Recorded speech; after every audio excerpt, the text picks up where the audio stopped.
नमस्कार, स्वागत है आपका द फोर्थ स्टेट यूट्यूब मंच पर। मेरा नाम है रविंद्र सिंह शोरान। ये महत्वपूर्ण नहीं है कि सत्ता में कौन है। ये महत्वपूर्ण नहीं है कि सत्ता में कौन है, बल्कि ये महत्वपूर्ण है कि वो सत्ता में जिस प्रक्रिया से आया है, वो पवित्र है या नहीं है। ये बात मैं नहीं कह रहा हूं, ये बात मैं दोहरा रहा हूं, जो बात सुप्रीम कोर्ट ने कही है। सुप्रीम कोर्ट ने जो बात कही है, मैं उसी बात को दोहरा रहा हूं। सुप्रीम कोर्ट ने कहा है कि यह महत्वपूर्ण नहीं है कि आज सत्ता में कौन है, महत्वपूर्ण यह है कि वो सत्ता में कैसे आया है। और अगर ये बात मालूम पड़े कि सत्ता में आने का उसका तरीका शुचितापूर्ण नहीं है, तो उस चुनाव को रद्द किया जाना चाहिए। अगर ये पता लगे कि उसका सरकार में सत्ता में आने का तरीका शुचितापूर्ण नहीं है या संविधान के द्वारा स्थापित किए मापदंडों से मेल नहीं खाता है, तो वो चुनाव रद्द किया जाना चाहिए और एक बार फिर से जनता को निर्णय लेने का अधिकार दिया जाना चाहिए। यह सुप्रीम कोर्ट का फैसला है जो मैं आपको बता रहा हूं। सुप्रीम कोर्ट ने यह फैसला दिया था। भारत की सबसे बड़ी अदालत सुप्रीम कोर्ट ने फैसला दिया और सुप्रीम कोर्ट ने अपने फैसले में क्या कहा? सुप्रीम कोर्ट ने अपने फैसले में कहा कि कोई भी वोट, एक भी वोट, दो नहीं, एक वोट भी, उस वोट की भी उतनी ही कीमत है जितनी कि 1 लाख वोटों की कीमत है। मतलब ये कि कोई भी वोट कम नहीं है, हर व्यक्ति को एक वोट डालने का अधिकार है और सबकी कीमत बराबर है। कितनी बराबर है? वो इतनी बराबर है कि उस वोट से चाहे हार जीत हो या ना हो, कोई फर्क नहीं पड़ता, लेकिन उस वोट की शुचिता बरकरार रहनी चाहिए। देखिए कितना महत्वपूर्ण फैसला है। मतलब क्या हुआ? मतलब यह है कि इस बात से फर्क नहीं पड़ता कि उस वोट से हार जीत हुई है कि नहीं हुई है। किस बात से फर्क पड़ता है? फर्क इस बात से पड़ता है कि उस वोट को ठीक तरीके से, शुचिता के साथ, पवित्रता के साथ उस वोट का सम्मान हुआ कि नहीं हुआ। यह फैसला दिया सुप्रीम कोर्ट के 2 जजों की खंडपीठ ने। क्या फैसला दिया? ये जज कौन थे? जस्टिस संजय करोल और दूसरे जस्टिस एन के सिंह। इन दोनों ने यह बड़ा महत्वपूर्ण फैसला दिया।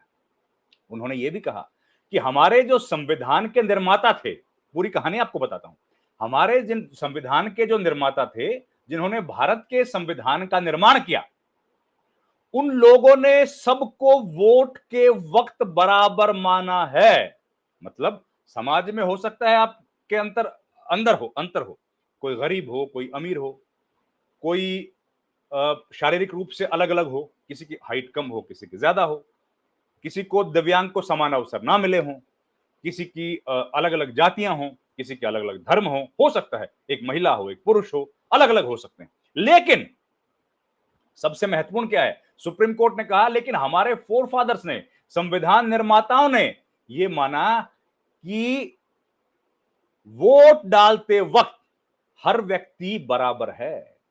एक व्यक्ति जो हवाई जहाज चलाता है वो भी बराबर है, एक व्यक्ति जो रिक्शा खींचता है वो भी बराबर है, एक व्यक्ति जो देश के सर्वोच्च पद पर बैठा है वो भी बराबर है, और एक व्यक्ति जो आखिरी में अंतिम पायदान पर खड़ा है वो भी बराबर है। तो उसने, सुप्रीम कोर्ट ने ये कहा है, माननीय सुप्रीम कोर्ट ने कहा है कि जब बराबरी का अधिकार दिया गया है तो वोट की कीमत भी बराबर है। अब कहानी क्या है ये देखिए। ये आज की तारीख में जो पूरा घटनाक्रम चल रहा है ना, 1 लाख वोट, 1,250 वोट का जो जिक्र हुआ है, उसके बारे में हर वोट की कीमत सुप्रीम कोर्ट ने कही। हुआ ये कि 100 जो प्रयागराज है, प्रयागराज तो आप जानते हैं, इलाहाबाद, पहले उसका नाम था प्रयागराज, उसमें एक हंदिया तहसील है। हंदिया तहसील में एक गांव है चाका। उस गांव का था वोटिंग। वोटिंग मतलब पंचायत का वोट। और पंचायत का जब वोट हुआ तो 4 उम्मीदवार खड़े थे। 4 उम्मीदवार खड़े थे और 4 में से जाहिर है एक उम्मीदवार जीत गए, 3 लोग हार गए। तो 3 लोगों ने यह सवाल खड़ा किया जो हार गए कि इस इलेक्शन में कहीं ना कहीं कुछ गड़बड़ हुई है। तो वो लोग अपनी शिकायत लेकर एसडीएम के पास गए। एसडीएम ने कहा कि भाई क्या मामला है, तो एसडीएम को बताया गया कि जो पीठासीन अधिकारी था उसने बताया कि कुल 1194 वोट पड़े। कितने? 1194। ठीक है, लेकिन जब असलियत में देखे गए प्रपत्र तो उसमें निकले 1213। ठीक है, ये अंतर आ गया 19 वोटों का। हार जीत का अंतर कितना था? विजय बहादुर हैं इसमें जो हार गए, जो सुप्रीम कोर्ट तक गए, और सुनील कुमार हैं जो जीत गए, जो जीते हुए प्रत्याशी थे। सुनील कुमार और विजय बहादुर की हार जीत का अंतर था कुल 37 वोट का। कितना? 37 वोट। तो 19 वोट भी अगर विजय बहादुर को मिल जाते तो कोई फर्क नहीं पड़ता, क्योंकि वो तो 37 वोट से जीते थे। सुप्रीम कोर्ट ने लेकिन यह कहा कि इससे मतलब नहीं है, इससे मतलब नहीं है कि हार जीत पर असर पड़ेगा कि नहीं पड़ेगा। मतलब इस बात से है कि प्रक्रिया कैसी थी। प्रक्रिया जो थी वो शुचितापूर्ण थी, वो पवित्रता से भरी हुई थी और संविधान के उच्च मापदंडों को मानने वाली थी या नहीं थी। यह है महत्वपूर्ण। सत्ता, फिर कह रहा हूं, सुप्रीम कोर्ट ने कहा कि सत्ता में कौन है इससे फर्क नहीं पड़ता, सत्ता में वो कैसे आया है, उस प्रक्रिया का पूरा खेल है। आज की तारीख में ये कब का फैसला है, चलिए पहले ये बताता हूं। तो एसडीएम ने कहा कि भाई ये कुछ गड़बड़ लग रही है। जो पेटिशन, जिन्होंने पेटिशन डाली थी, विजय बहादुर ने कहा कि जी इसमें गड़बड़ हुई है और हम लोगों को जो बताया गया था उससे अंतर आया है। तो एसडीएम ने कहा कि ठीक है, अंतर आया है तो इसमें दोबारा काउंटिंग करवा ली जाए। इस फैसले को चैलेंज कर दिया गया। मामला हाईकोर्ट पहुंचा। हाईकोर्ट पहुंचा तो हाईकोर्ट ने कहा कि इसमें जरूरत नहीं है दोबारा से काउंटिंग कराने की, ठीक है, क्योंकि कोई फर्क पड़ने वाला नहीं। अब सुप्रीम कोर्ट में पहुंचा। मामला कब का है? 2021 का। फैसला कब आया है? मार्च 2025 में सुप्रीम कोर्ट में फैसला आया है। घटना कब की है? घटना है 2021 की। और फैसला कब आया है? 6 मार्च 2025 को फैसला आया है। Justice Sanjay Karol, justice NK Singh की खंडपीठ ने सुप्रीम कोर्ट में यह फैसला दिया है। सुप्रीम कोर्ट में कहा है कि यह दोबारा काउंटिंग करवाई जाए, क्योंकि सुचितापूर्ण तरीके से काम नहीं हुआ है, ऐसा प्रतीत हो रहा है। पंचायत का चुनाव है लेकिन इसके दूरगामी परिणाम है। उन्होंने कहा कि जो आरोप लगाए गए हैं, एक आरोप कि हमें रिकॉर्ड पूरा जांचने का मौका नहीं दिया गया।